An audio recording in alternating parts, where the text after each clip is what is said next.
Hello friends, আজ আমি তোমাদের কাছে নিয়ে এসেছি ইলিশ মাছের মাথা দিয়ে কচুর শাক। এখানে আমি দুটো ইলিশ মাছের মাথা নিয়ে নিয়েছি। এগুলোকে এখন ভালো করে ধুয়ে নেব। আর এখানে কচুর ডগাগুলোকে ধুয়ে জল ঝরতে দিয়েছি। এগুলোকে এখন প্রেশার কুকারে ভরে নেব। প্রেশার কুকারে ভরে দিয়েছি, দিয়ে এর মধ্যে সামান্য লবণ দিয়ে এখন 3-4টা সিটি দিয়ে নেব। সিটি দিয়ে নিয়ে এগুলোকে গামলাটার মধ্যে জল ঝরতে দিয়েছি আর তেল গরম করতে দিয়েছি আগেই। এখন তেলটা গরম হয়ে গেছে, এখন এটাকে একটু খুন্তি দিয়ে নেড়ে দিচ্ছি। এই কালোগুলো কিছু না, খুন্তির মধ্যে আলু ভাজা করেছিলাম সেটা পড়েছে, একটু ভাজা করেছিলাম। এখন এর মধ্যে আমি মাথাগুলো ভেজে নিচ্ছি।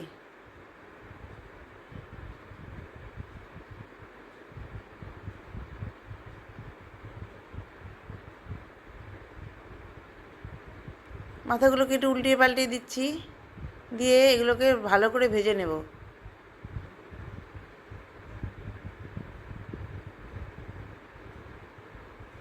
একদম লাল লাল করে ভেজে নেব, কারণ কাটা যদি আবার থাকে তাহলে গলায় টলায় লেগে যাবে।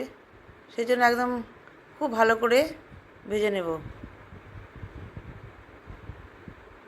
আর বেশি ভাজা করলে তখন কাটাটা অত গলায় লাগবে না। খুব ভালো করে ভেজে নিয়েছি লাল লাল করে। আর এখন এই কড়াই তেলের মধ্যে আমি 2টো শুকনো লঙ্কা আর তেজপাতা দিয়ে আর সামান্য জিরা দেব, দিয়ে একটু ভেজে নেব।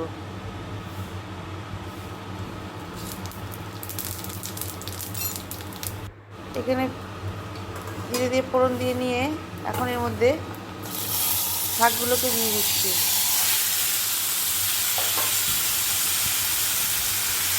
শাকগুলোকে দিয়ে এখন ভালো করে একটু নেড়ে নিচ্ছি, তেলের সাথে মিশিয়ে দিচ্ছি এগুলোকে। শাকগুলোকে একটু চেপে চেপে দিচ্ছি। এখন এর মধ্যে সামান্য লবণ দেব, দিয়ে আর একটু হলুদ দিয়ে দেব। লবণটা অল্প দিলাম, কারণ শাকের মধ্যে আগে লবণ সিদ্ধ করতে দিয়েছিলাম, আর মাছের মাথার মধ্যেও লবণ আছে, সেই জন্য অল্প পরিমাণে দিলাম। যদি লাগে তারপরে আবার দিয়ে দেব। এখন এটাকে ভালো করে লবণ আর হলুদটা মিশিয়ে নিচ্ছি।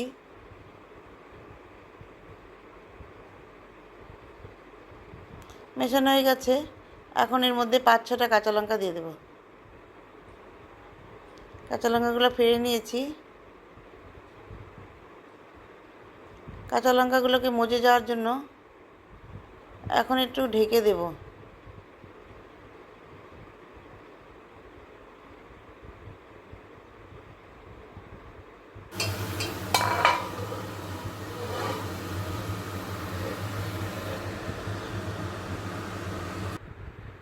কিছুক্ষণ পর ঢাকনাটা উঠিয়ে নিলাম।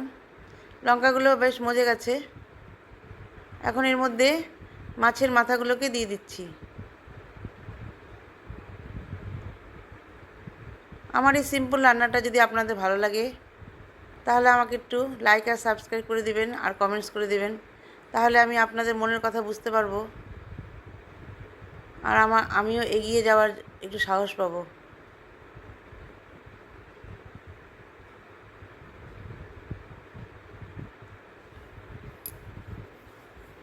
এইভাবে শাকের সঙ্গে মাথাগুলো মিশিয়ে দিয়ে একটু নরম হবার জন্য দিয়েছি। এখন মাছের মাথাগুলোকে একটু ভেঙে দেব।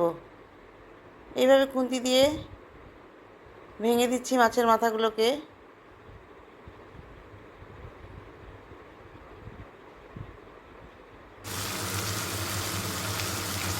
মাথাগুলোকে ভেঙে দিয়ে এখন এর মধ্যে সামান্য চিনি দিয়ে দিলাম, কারণ শাক মিষ্টি মিষ্টি হলে ভালো লাগে। দিয়ে শাকের সাথে ভালো করে মিশিয়ে নিয়েছি চিনিটা। এভাবে আমার শাক রান্নাটা হয়ে গেল ইলিশ মাছের মাথা দিয়ে।